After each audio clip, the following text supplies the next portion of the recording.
Assalamualaikum warahmatullahi wabarakatuh. Kali ini kita belajar tentang siklus menstruasi. Ya, siklus menstruasi ini terjadi pada perempuan yang menginjak usia remaja sampai dewasa. Ya, dan ini terjadi setiap bulannya. Jadi kita kan punya dua ovarium ya. Ada ovarium kanan, ada ovarium kiri. Jadi setiap bulannya kadang ovarium sebelah kanan, kadang ovarium sebelah kiri. Begitu normalnya ya. Kita belajar tentang siklus menstruasi. Ya, apa sih siklus menstruasi itu? Siklus menstruasi adalah suatu pendarahan secara periodik selama normalnya 28 hari dari uterus atau rahim yang disertai oleh lapisan dalam rahim atau endometriumnya. Jadi ada darah yang keluar melalui vagina.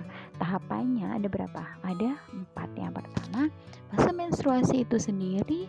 Yang kedua, fase praovulasi. Yang ketiga, fase ovulasi. Yang keempat, fase setelah ovulasi atau pasca ovulasi. Ya.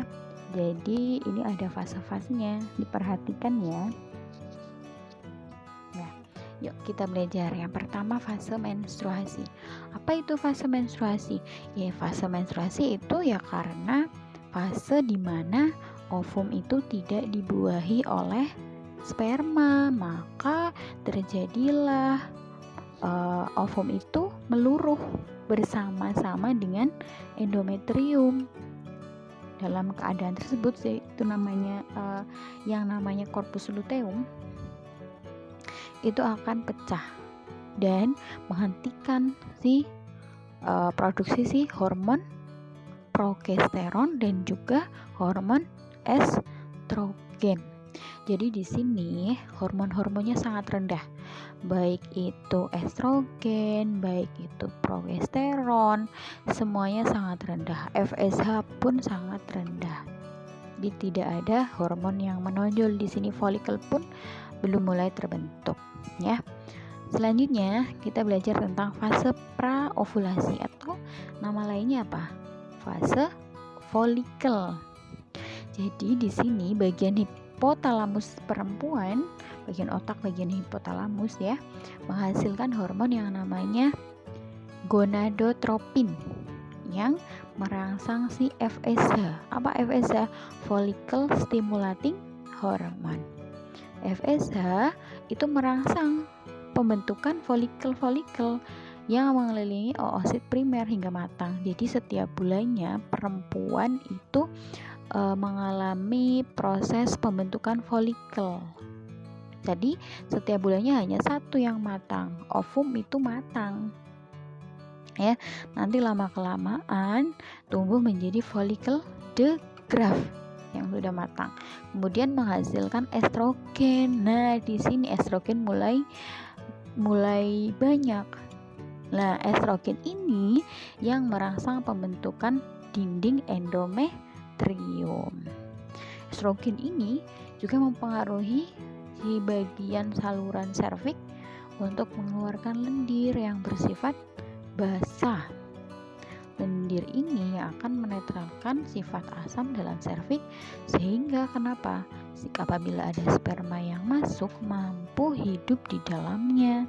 Begitu, itu fase praovulasi. Jadi intinya mulai ada FSH dan juga FSH itu mempengaruhi adanya hormon estrogen yang membentuk apa? Membentuk dinding endometrium. Begitu ya.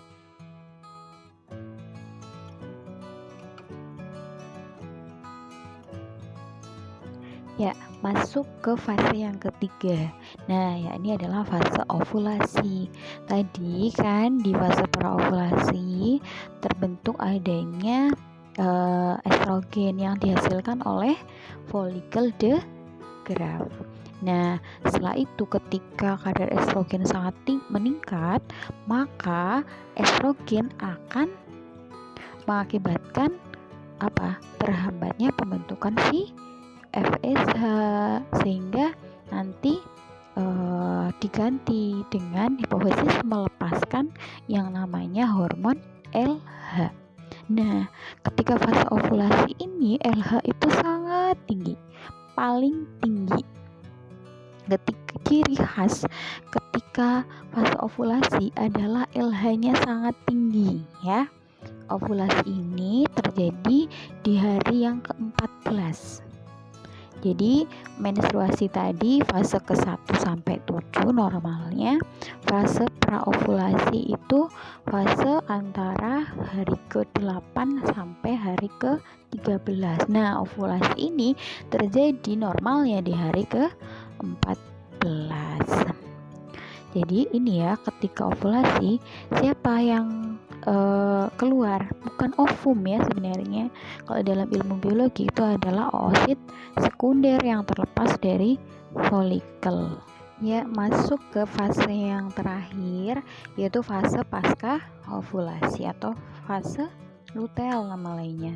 Jadi tadi kan si oosit sekunder di fase ovulasi kan keluar. Nah, nanti akan terbentuk yang namanya korpus luteum atau nama lainnya yaitu badan kuning ya. Badan kuning ini akan tetap bisa menghasilkan hormon estrogen dan progesteron ya. Jadi di sini progesteron itu sangat tinggi. Sebenarnya untuk apa sih progesteron? Ya untuk memulai dan mempertahankan si pertumbuhan kelenjar susu supaya ada persiapan itu kalau misal ada pembuahan ya. Jadi persiapan penanaman zigot setelah terjadi adanya pembuahan. Tapi kalau tidak ada pembuahan, fase ini nanti progesteron akan kembali turun lagi dan kembali lagi ke fase yang sebelumnya, yaitu fase apa? Fase menstruasi ya. Di fase ini jadi tubuh wanita itu rentan, jadi emosinya kadang sangat tinggi, perubahan suhu tubuhnya juga sangat kadang naik dan turun, kadang tinggi, hormonalnya juga naik turun gitu ya.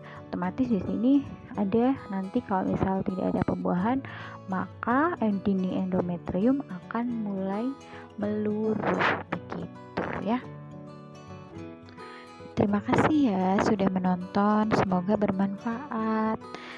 Jangan lupa like ya, komen apabila kalian ada pertanyaan di bawah atau mau request materi ini atau materi apa begitu boleh ya. Jangan lupa juga subscribe. Terima kasih. See you.